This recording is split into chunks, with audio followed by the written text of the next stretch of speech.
Hello and welcome to Draw Cartoons. It is time for another Discord art showcase. As always, you guys have been pretty busy in the Discord and it is time to shine a light on the really cool progress that you guys are making as usual. If you end up enjoying this video, please leave a like on it as it really helps me with the YouTube algorithm. On top of that, if you've not already subscribed to the channel, what are you doing? All you have to do is click that red button, that's it, it's that easy. And that way you'll catch all my future videos as well. Alright, without further ado, let's get into it.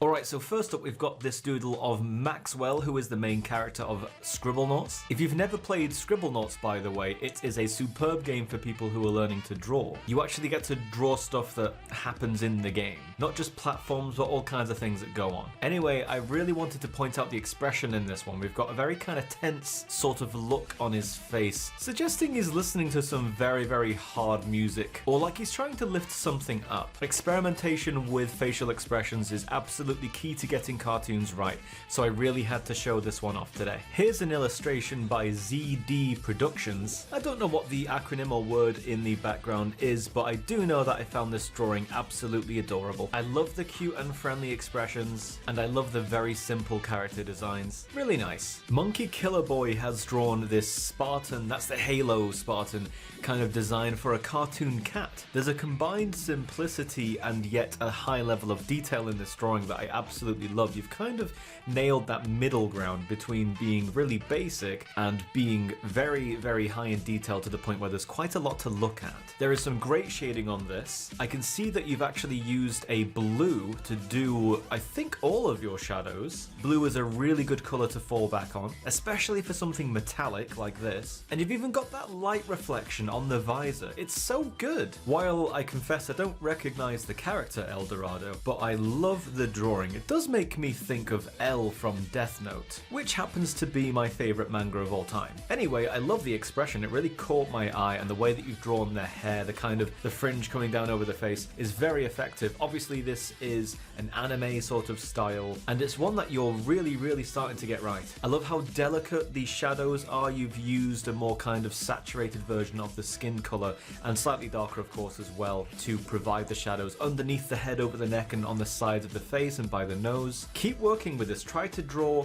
the face from different angles and see how the shadows that you've already done would change with the direction of the face. Squid the Banana is celebrating the release of the new Sonic movie by drawing Sonic with that kind of old school, almost Felix the Cat sort of art style, and you've even combined it with that sort of halftone shading style where you use the dots to shade things in instead of just like a flat stroke of color. It's very effective and it looks like something ripped right out of an old school comic book. I'm loving seeing the way that your art is changing. I like the touch of the texture on the piece as well, with the kind of, you know, droplets of spattered paint. Yeah, this is really good. Seiko, at least I hope that's how you pronounce your name, has done a variety of anatomical studies and sketches here. We've got some muscle practice over there on the left and something in the middle right as well. Muscles are very hard, take a lot of practice to get right, so this is great to see. And some performers and very interesting costumes. I don't know about you, but something I really love to play with in my sketches is what a character is wearing and trying out these really intricate sorts of interweaving designs, accessorizing, adding things that not necessarily have much of a function but just look good and interesting on the character. It's also fun to play with the way cloth drapes around a character's body, and I can see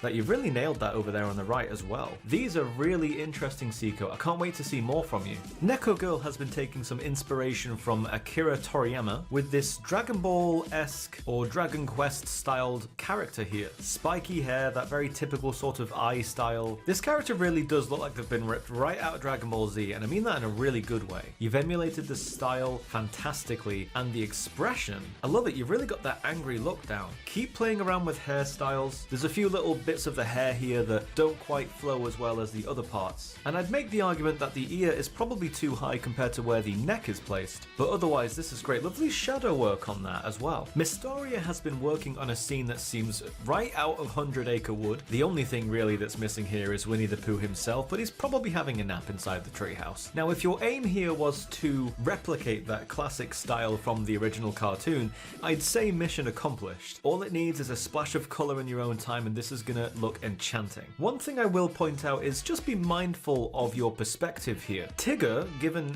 he's closer to the viewer, probably isn't quite as large as he should be, but perspective is something that takes quite a long time to learn. Overall, great job. Zizo has been quite busy developing characters. They all have this very funny kind of look. The mouths are like chevrons. I think they're all lizards or snakes or dinosaurs from what I can tell. Or simply stylizations of animals. We have like a rhino in the bottom right and Fuggy, who I think might be a frog. Nonetheless, I like the consistency between them, but the thing that varies the most is the eyebrows and the eye shapes. You've used this kind of sideways look as a template and then used that to experiment with the eyes. You've got some square eyes, you've got some big round eyes, you've got some more narrow slits for pupils. And again, this is more of that experimentation that I like. Limiting yourself to one thing and then making small changes between the designs to accomplish something different. Nerf is at it again, and the stylization on these is mind-blowingly good. I love the different greens you've used on Slimer over there on the right, the kind of shadows. It really gives a sense of depth, but also kind of a glowing nature to him. And I don't just mean the green crayon around him either. The detail on the teeth is just superb and gross too. And over there on the left, we obviously have this kind of chibified version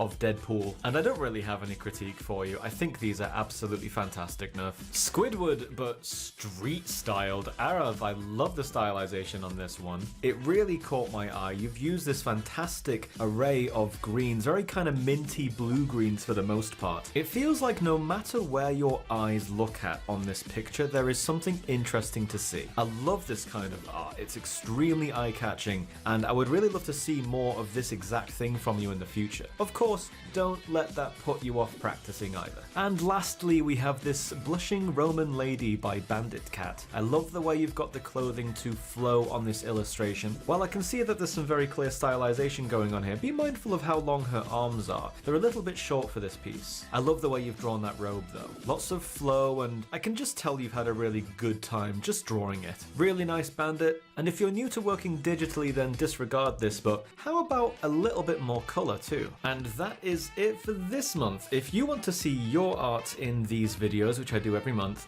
don't forget to join the Discord, which is linked in the description just below this video. And before you go, don't forget to like this video if you did actually like it. If you didn't like it, then, you know, you don't have to do that. You probably shouldn't, in fact. And of course, it really helps me out if you click that red button and subscribe to the channel. That way, this channel grows, and also you guys will get the videos when I make them. You'll know when I do as well if you hit that bell. With that, guys, I'll catch you next time. All the best.